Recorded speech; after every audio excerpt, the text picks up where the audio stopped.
Les GG, les grandes gueules en direct sur RMC et RMC Story. Les grandes gueules avec vous, bien évidemment, comme tous les jours de 9 h à midi. Et les grandes gueules qui maintenant vont accueillir ceux qui ont été récompensés. Ce sont les élus. On n'a pas tous les élus, tous les maires qui ont été récompensés, mais on a des maires qui sont là avec leurs partenaires et c'est assez représentatif finalement de l'intérêt aujourd'hui des Français. En tout cas, c'est une très belle cérémonie hier à laquelle nous assistions, Olivier et moi, qu'on a présenté, et plus de 800 élus qui étaient présents. Et chaque année qui passe, ce concours des maires, des initiatives provoque de plus en plus d'adhésion. Alors, on a décidé de faire un focus sur deux catégories qui ont été récompensées. Il y a eu le prix alimentation agriculture et le prix aménagement et bâti responsable. On va commencer avec le prix alimentation agriculture qui a été décerné à Marie-Claude Barnet. Bonsoir et félicitations encore. Oui, pourquoi je dis bonjour? Parce qu'on s'est vu hier soir, c'est pour ça. Président de la communauté de communes du Grand Autunois Morvan, maire de la Grande Verrière, c'est en Saône-et-Loire. Et votre partenaire, celui qui a parrainé cette catégorie, c'est Dominique Chargé, président de la coopération agricole. Alors tout d'abord, Marie-Claude Barnet, on va rappeler en quelques mots de quoi il s'agit. Vous avez décidé que vos enfants, que nos enfants dans le Morvan mangent local et ça permet à la fois donc de bien les faire manger et puis d'aider, voire de sauver les filières, notamment la filière bovine que vous aviez dans votre région. Donc bonjour à tous. Tout d'abord, merci pour l'invitation. En Autunois-Morvan, depuis une dizaine d'années, on a travaillé sur le développement des circuits courts et de la filière via donc notamment l'abattoir qui a été modernisé pour le développement de la viande, mais aussi on a travaillé avec tous les acteurs économiques locaux, notamment les producteurs, les maraîchers, afin de permettre à nos enfants et à nos seniors d'avoir dans leur assiette des produits de saison, de qualité, et leur permettre donc d'avoir l'accès à tous ces produits. Mais c'est un engagement permanent avec l'ensemble des partenaires. Et aujourd'hui, on essaie d'adapter nos menus à l'offre du territoire et nous avons la chance d'avoir de la création d'exploitation et notamment de maraîchers, de producteurs locaux qui sont venus s'installer en spécialement pour nourrir les cantines et également les EHPAD de votre communauté de communes. Alors c'est donc en fait, on va de la fourche à l'assiette, quoi, en fait. Légumes et viande. C'est ça. Et aujourd'hui, on se dit qu'il faut bien produire pour avoir une nourriture donc de qualité et aussi être en bonne santé.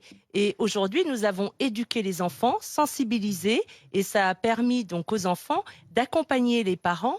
Et nous avons depuis maintenant plusieurs années une station fermière avec une dizaine de producteurs qui a ouvert ses portes à Autun, donc en Saône-et-Loire, et qui permet à tout un chacun à venir s'approvisionner localement. Donc ça développe l'activité sur place. À vos côtés, Dominique Chargé, donc le président de la coopération agricole. En un mot, ça représente quoi les coopérations agricoles dans le monde de l'agriculture? Alors la coopération agricole, c'est 2100 coopératives qui sont des entreprises d'agriculteurs qui sont ancrées sur les territoires, qui produisent 70% de la production agricole et qui produisent 50% des produits alimentaires que vous trouvez dans tous vos centres de consommation, que ce soit dans les magasins donc ou que ce soit en 50% des produits que nous consommons viennent de chez vous. Et une marque sur trois. Et une marque sur trois, on ne le sait pas assez, Yoplait, Candia, Paysan Breton, voilà, Tipiac, et je vais en oublier beaucoup et je vais me faire beaucoup d'ennemis. Mais en tout cas, toutes ces marques, et je vous invite à aller les voir sur le site de la coopération, appartiennent à des agriculteurs par le biais de leur coopérative, c'est-à-dire leur outil collectif, qui est un outil de territoire. Ça concerne 3 agriculteurs sur 4.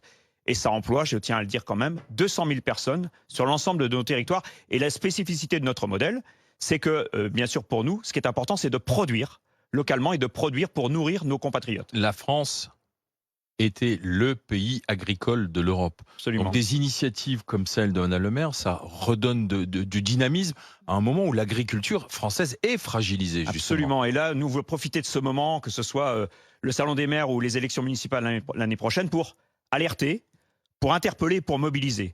Alerter pourquoi? Parce qu'effectivement, comme vous le dites, pour la première fois probablement en 2025, notre balance commerciale va être déficitaire. Alors c'est très technique, mais finalement, ça veut dire quoi?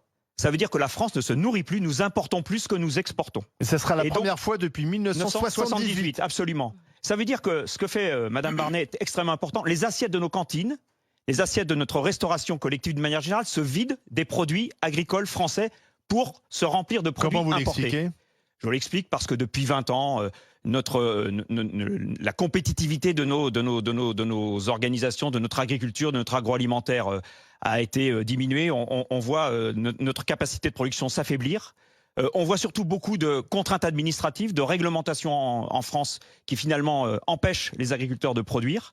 Et finalement, on importe aujourd'hui des produits qui ne respectent pas les standards qu'on nous impose à nous en France, alors que nous avons des agriculteurs qui sont prêts à s'investir. Et nous, ce qu'on veut... Est-ce qu'on peut arriver à avoir cette agriculture dynamique et locale partout sur le territoire ou pas? C'est exactement ça. Nous, ce qu'on veut faire, je suis en train de proposer à tous les maires et à tous les candidats au municipal de l'année prochaine de signer, s'engager avec nous dans une charte dans laquelle on leur demande d'abord, finalement, de privilégier l'approvisionnement local, privilégier les produits français, les produits de nos coopératives, des agriculteurs de nos territoires, dans les assiettes de nos cantines, mais aussi de nos EHPAD, comme vous le disiez. Il faut démontrer que ça ne coûte pas plus cher aussi. Et que c'est possible. C'est ça qui est important. Mais pour le faire, il faut qu'on puisse produire, il faut qu'on puisse transformer ces produits pour qu'ils deviennent accessibles à l'alimentation. Donc il faut aussi, ensemble, que nous soutenions toutes les initiatives qui vont en direction de la reconquête de notre souveraineté alimentaire, c'est-à-dire de produire et transformer.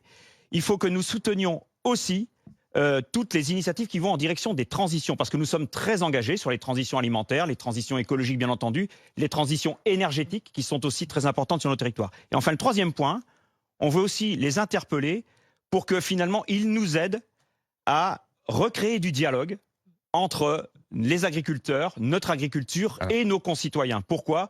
Parce qu'aujourd'hui, beaucoup de problèmes sont posés sur nos territoires dans la controverse. C'est-à-dire que tout le monde veut manger français, tout le monde veut manger local, mais personne ne veut l'élevage dans sa commune, sur son territoire, et personne ne veut l'usine de transformation. Or, pour consommer, pour manger français, il faut qu'on puisse produire. Et il faut qu'on puisse avoir les moyens de produire sur un tas de sujets, notamment autour de la question de l'eau. En tout cas, bravo. Les filières locales, voilà, à l'honneur du côté de la Saône-et-Loire avec Madame la maire de la Grande Verrière, Marie-Claude Barnet. Là, on va passer à l'aménagement et au bâti responsable avec notre autre lauréat et son partenaire. C'est Châteauneuf qui a été récompensé hier soir au Lido. C'est le département de la Loire, puisque des Châteauneuf, il y en a ailleurs, mais là, c'est celui dans le département de la Loire. Bernard Laget, merci d'être avec nous ce matin. Bonjour. Avec à vos côtés le partenaire de cette catégorie prix aménagement et bâti responsable, c'est Guillaume Perrin, qui est le directeur d'acté de la SASU FNCCR. Bernard Laget, vous avez réussi avec un système très ingénieux à base hydrogène à permettre à votre commune, alors vous n'aimez pas ce mot, mais quand même d'être autonome quasiment à 100% en matière d'énergie. Comment vous avez utilisé l'hydrogène? Comment on a utilisé l'hydrogène? Peut-être un mot, comment on l'a produit, parce qu'avant de l'utiliser, il faut le produire, parce que l'hydrogène ne circule pas, il n'y a pas de réseau en France pour distribuer l'hydrogène. Et donc, tout bêtement, on s'est dit, si on veut avoir moins de consommation énergétique, payer moins d'énergie, on va investir. Et dans du photovoltaïque, comme tout le monde, c'est banal en France, tout le monde le fait. Le problème, c'est que si on le fait à grande échelle, ça peut créer des problèmes d'acceptabilité, comme disait mon intervenant précédent. Et donc nous, on s'est dit, cet hydrogène, on va le stocker localement. Et donc, on a fabriqué, cette électricité, on va fabriquer de l'hydrogène. Et cet hydrogène, on s'est rendu compte que ça pouvait très bien marcher avec une chaudière gaz. Donc, on a fait une injection, et là, on s'est rendu compte que notre chaudière du château du Mollard, qui fait construit au milieu du 19e, et avec ce système-là, je ne rentrerai pas dans les détails, on arrive à baisser de 40% la consommation de gaz et de diminuer complètement, supprimer l'émission des gaz à effet de serre. Du coup, ça veut dire quoi? Ça veut dire qu'on a investi pour payer moins de fonctionnement. Ce qui, pour les collectivités, c'est le Graal. Idéal, oui, le Graal, voilà. Et vous arrivez à chauffer combien de personnes alors du coup? Alors là, combien de foyers, combien d'habitations, combien de bâtiments? Là, on est sur ce bâtiment-là qui abrite un espace d'activité économique de 600 mètres carrés, qui habite un club de tir à l'arc, qui habite des salles de réunion, 3-4 logements, un restaurant, enfin voilà. Donc on est plutôt sur cette dimension-là. Et on a à côté, on a fait un autre bâtiment, vu que vous me lancez là-dessus, avec 10 logements et une crèche, qui lui est aussi équipé en panneaux photovoltaïques. Par parenthèse, on a fait une construction bois, tant qu'à faire, tant qu'à innover, autant se faire plaisir. Voilà. Et lui aussi, alors lui, il est même excédentaire en électricité, c'est-à-dire qu'on a 30% d'électricité sur l'année de trop. Donc vous pouvez revendre cette électricité? Oui, alors oui, c'est banal ça. Donc ce qu'on s'est dit, non, on va plutôt utiliser le système de l'autoconsommation collective pour, avec cette 30%-là, alimenter nos autres bâtiments communaux, qui fait qu'on payera moins d'électricité pour les autres bâtiments. Voilà un petit peu. Donc c'est vertueux. C'est vertueux. C'est écologique, c'est économique, vertueux. Voilà. Sur l'ensemble de nos énergies des bâtiments de la commune, sur une année, on a économisé 40% du coût d'achat du gaz d'électricité. Et par rapport à, j'imagine, ce que sous-entend votre question, que quid des citoyens? Alors on est en train de réfléchir, parce que ce modèle de boucle locale peut accueillir des particuliers. Et ce que j'ai constaté, est-ce que c'est un effet d'exemplarité? Mais j'ai constaté que tout autour de notre commune, il y avait un accroissement des gens qui déposaient des photovoltaïques pour leur autoconsommation. Mais ils se posent tous la même question. À qui je vends l'excédent? Et au meilleur compte. Donc on est en train de réfléchir à ça. Je ne pense pas qu'on le fasse avant les municipales, je pense que ça va se faire après, parce que le problème après, c'est à qui je privilégie pour revendre. Est-ce que c'est M. Dupont, Mme Durand? Bien sûr. Vous voyez les débats qu'on peut avoir, chers collègues, dans une petite commune. Je peux vous dire qu'hier, votre initiative faisait beaucoup parler dans les travées du Lido. Ouais. Et il y a beaucoup de maires qui se disent, bah, tiens, ça m'intéresse et je pourrais peut-être l'appliquer dans ma commune. Tout à fait. L'énergie, c'est l'avenir. Et économiser de l'énergie ou avoir des excédents, ça sera le nerf de la guerre, de toutes les manières. C'est essentiel, de toute façon, la problématique d'un élu local, aujourd'hui et encore plus demain, c'est comment j'arrive à boucler mon budget. Donc nous, côté acté, effectivement... Expliquez acté en quelques mots, c'est quoi? En 2 mots, c'est apporter des subventions aux collectivités pour qu'elles connaissent leur bâtiment, la consommation énergétique et quelles actions elles vont pouvoir mener pour baisser cette consommation énergétique. Donc le but, il est direct sur la maîtrise de la facture énergétique des collectivités, donc des charges collectivités. Vous savez, aujourd'hui, il n'y a pas 50 manières de se financer. Dotation d'État, emprunt et impôts locaux. On sait la sensibilité de tout un chacun, d'autant plus dans sa période contrainte budgétaire sur l'impôt local. L'État, ça diminue, il reste que l'emprunt. Donc comment on agit en tant qu'élu? Eh bon, on agit en tant que bon père de famille ou bonne mère de famille. On regarde nos factures. C'est quoi la plus grande facture? C'est les bâtiments publics, les écoles, les piscines, les bibliothèques, etc. Et c'est des services publics qui sont essentiels au territoire. Qu'on soit sur des territoires ruraux, urbains ou autres, c'est le même combat. C'est comment on garde des écoles ouvertes l'été, pour pas que les enfants meurent de chaud en pleine canicule. Comment on les garde aussi ouvertes en accueil. L'hiver, par exemple, les piscines, quand la facture énergétique augmente, comment on garde cette obligation d'apprendre que les enfants puissent nager, avoir accès à un tel équipement. C'est à ça qu'on s'est côté acté. Surtout qu'on a vu avec la flambée du coût de l'énergie au moment de la guerre en Ukraine, on a vu combien ça allait devenir un sujet majeur, parce qu'on n'est pas à l'abri d'une nouvelle crise, quoi, en fait. Et en plus de ça, le fait d'investir sur la façon dont on produit le contenu, dont on produit l'énergie pour un bâtiment, ça coûte, l'ordre de grandeur est en dizaines de milliers d'euros. Quand il faut faire des isolations par l'extérieur, l'ordre de grandeur est plutôt en centaines de milliers d'euros.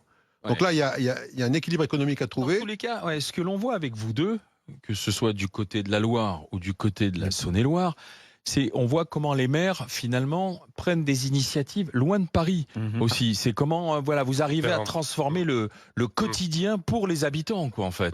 Tout à fait. L'objectif, c'est permettre aussi de la plus-value économique territoriale. Comme mon collègue, il y a la souveraineté énergétique et nous aussi on y travaille, la souveraineté alimentaire. Mais c'est aussi permettre aux acteurs économiques locaux d'avoir un pouvoir d'achat et surtout de diminuer les intermédiaires. Aujourd'hui, le producteur local qui va pouvoir transformer son produit et le vendre directement à la marmite intercommunale de l'Autunois-Morvan pour la cuisine pour les enfants et pour les seniors, c'est une plus-value directe. Oui, moi je veux vraiment rebondir là-dessus et m'associer à ça pour dire que d'abord merci. Merci de mettre à l'honneur l'initiative des acteurs des territoires que nous sommes, élus des municipalités et nous, acteurs de la production sur les territoires. Et en fait, là, ce qu'on est en train de se dire, c'est que oui, la France est riche de cette d'abord diversité, de ces territoires, de ces actions locales, et qu'il faut qu'on travaille plus ensemble. Et c'est pour ça que moi j'invite vraiment, et je veux qu'on profite de ce moment, pour s'associer, pour travailler ensemble à la reconquête de notre souveraineté alimentaire, puisqu'on parle d'alimentation pour ce qui était de notre présence hier, et parce que notre souveraineté alimentaire est menacée. Parce qu'aujourd'hui, nous importons pratiquement, dans certains secteurs, en tout cas certaines catégories de produits, 50% de ce que nous consommons. Et ça n'est pas possible. Et nous avons les moyens de produire, nous avons des agriculteurs et nous avons des acteurs qui sont prêts sur les territoires à redynamiser et à reconquérir. Et donc moi j'invite vraiment tous les maires à signer cette charte. Pareil en souveraineté énergétique, les problématiques sont identiques. On parle, si j'essaie de faire un lien entre les deux interventions, de potager énergétique. Typiquement l'initiative que donne monsieur le maire, c'est comment je pars de ressources locales, je les valorise pour les redistribuer sur les territoires. Ouais. C'est pareil sur l'alimentaire à ce niveau-là. Et la question de l'import d'énergie ou l'import alimentaire, effectivement, elle est centrale. Et derrière, il y a une facture et des dépendances géopolitiques assez complexes. Bravo à la Saône-et-Loire, bravo à la Loire qui était parmi les lauréats. Juste un mot sur le loin de Paris. Oui. Vous avez OK. Le maire, on lui soumet un problème. Lui, il faut qu'il trouve une solution. Pas le choix. Pas le choix. Porteur de Et solution. après, il regarde quand même qu'il n'y a c'est pas une norme ou deux qui se mettent en Des travers. Solutions qui peuvent se dupliquer en Tout à le fait. Merci à tous. Merci à vous. Merci. Merci à vous. Félicitations encore.